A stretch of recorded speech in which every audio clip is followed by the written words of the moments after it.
Hey everyone, welcome to today's explainer. Look, you can think of me as your friendly older brother who just happens to have a massive whiteboard and an absolute obsession with figuring out how the business world actually ticks.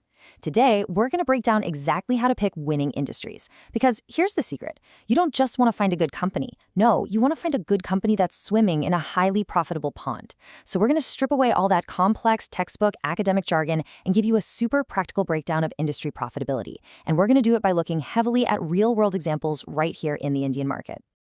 Here's our game plan for today. We'll start with the golden rule, then unpack Porter's 5 forces, run it through the Indian market test, look at Damodaran's life cycle, and wrap up with the ultimate checklist. All right, let's jump straight into section 1, the golden rule.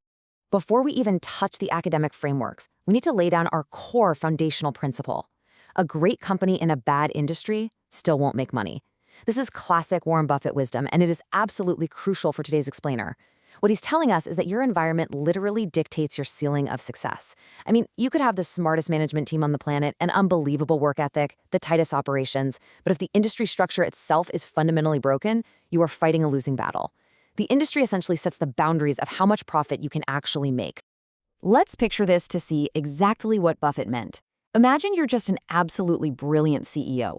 Now, if you're put in charge of a PSU, a public sector bank, you're dealing with an industry that inherently has low growth, massive amounts of red tape and regulation, and constant draining headaches with NPAs, those non-performing assets. No matter how much of a genius you are, your margins are capped by those realities. But actually scratch that. Imagine taking that exact same brilliant CEO and dropping them into the Indian paints industry, say an Asian paints type of company. Suddenly, they're playing in this incredibly healthy, growing ecosystem with immense pricing power. Their performance is going to be astronomically better, literally just because of the industry. The bottom line, you got to choose a good industry first and then find the best company inside it.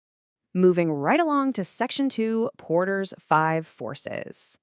So, back in 1979, Harvard Business School professor Michael Porter came up with a mental model that honestly changed the game. It's called the 5 forces. Force number 1 is the threat of new entrants. Basically, ask yourself, how easy is it for some brand new competitor to just waltz into the market and steal your customers? If a business requires barely any capital, has zero regulation, and you don't need a strong brand, well, your profitability is doomed. Because the second you start making good money, everyone else is just going to walk in, copy you, and drive prices straight into the ground. What does a real barrier to entry actually look like? Think about the restaurant business. It's notoriously brutal. Why? Because pretty much anyone with a bit of savings can open a cafe down the street. That's a huge threat of new entrants, keeping overall profitability pretty low. Now, compare that to building a cement plant.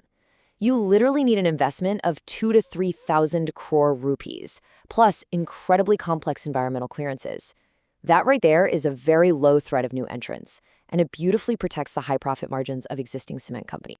Okay, force number 2. The bargaining power of suppliers. This is all about how much the folks who supply your raw materials can squeeze your margins. If you're relying on just one supplier, or if your suppliers are organized into some powerful union or cartel, they hold all the cards. They can just hike up their prices, and you have absolutely no choice but to pay them, which obviously eats straight into your bottom line. It's super interesting to see how this plays out right here in India. Look at Indian Airlines. Man, their suppliers have massive power. They have to buy aviation fuel from a tiny handful of giants like Indian Oil or BPCL. And on top of that, they're dealing with incredibly powerful pilot unions. So the airlines get squeezed from both sides. But then look at an IT giant like TCS. Their main raw material is their employees. Since there's this massive, highly fragmented pool of engineering talent constantly entering the market every year, TCS faces very low supplier power. Nobody is holding them hostage. Force number 3 flips the script entirely. This is the bargaining power of buyers. How much leverage do your customers have to negotiate your prices down? If your clients are these massive, consolidated corporations, or if it costs them practically nothing to just switch over to your competitor, your pricing power is going to be incredibly weak.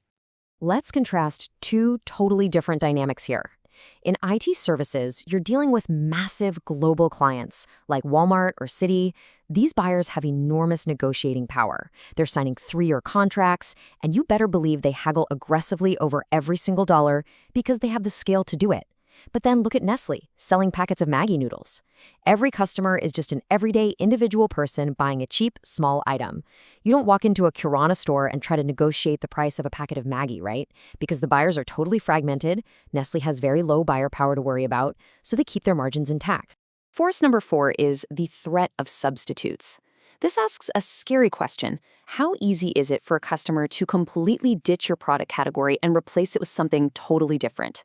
If a customer can effortlessly swap out what you sell for something else that gets the same job done, your profitability is constantly living on the edge.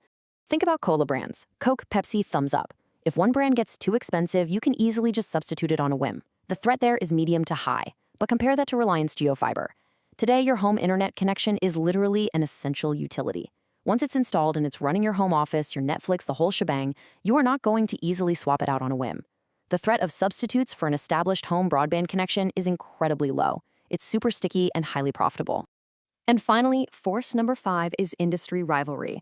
This one measures the sheer bloodiness of the current market battles. How aggressive and cutthroat are your existing competitors right now? Because if everyone's constantly launching vicious price wars, burning cash on marketing, and aggressively adding huge new capacity, the profitability of the whole industry just completely plummets. Look back at the Indian telecom sector between 2016 and 2018. When Reliance Jio entered, they sparked a brutal, bloody price war. Existing competitors literally drowned. Rivalry was maxed out, and industry profits just vanished overnight. But look over at the Indian paints industry. It's this peaceful, highly profitable little oligopoly dominated by basically 4 major players: Asian Paints, Berger, Kansai Nerolac, and Akzo Nobel. They just don't engage in destructive price wars. Because that rivalry is low, profits stay reliably high for everybody. All right, Section 3, the Indian market test. Now that we really understand these 5 forces, let's put them to the test and actually grade a few sectors on our whiteboard. The paints industry, like we said, new entrants face massive distribution barriers. Suppliers have very little power, buyers are just fragmented households, substitutes are low, and rivalry is an oligopoly. The verdict there? It's a beautiful industry with super predictable growth. But look at PSU Banks. Fintechs are literally eating their lunch. Deposits are tough to attract, customers switch easily, private banks and mutual funds are perfect substitutes, and the rivalry is sky high. Verdict? A genuinely tough industry with low margins. IT services sits in the good category. It's hard to enter, sure, but you're dealing with very strong buyers and this rising substitute of AI automation. And cement? Also good. They survive beautifully as regional monopolies, mostly because the sheer cost of moving heavy cement around prevents any widespread national price wars. Now for Section 4, Damodaran's life cycle. So as fantastic as Porter's model is, we do need to add one extra layer of nuance, courtesy of finance professor Aswath Damodaran. You see, industries aren't static. They move through a very distinct life cycle. Let's walk through this timeline. In stage 1, an industry is young and growing. Demand is shooting up, but the risk is really high. Think of EVs right now with Tata Motors. Then stage 2 is high growth. The industry is super strong, but competition is rising fast, like quick commerce today with Zepto and Blinkit. Stage 3 is mature growth. Things are stable, growing right alongside the broader economy's GDP rate. This is where your paints and FMCG companies live. And finally, stage 4 is decline. Demand is permanently shrinking. Think about the long-term outlook for coal or traditional physical retail. As an investor, knowing this stage is absolutely vital. Paying a premium valuation in a high-growth stage makes total sense, but you should be demanding steep discounts if an industry is entering decline. Which brings us to Section 5, the ultimate checklist. We've covered a ton of ground today, so let's synthesize everything into a totally actionable checklist that you can use for your own portfolio.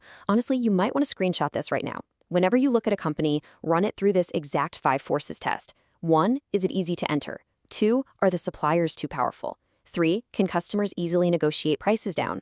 4, are there easy substitutes available? And 5, is the existing competition fierce and bloody?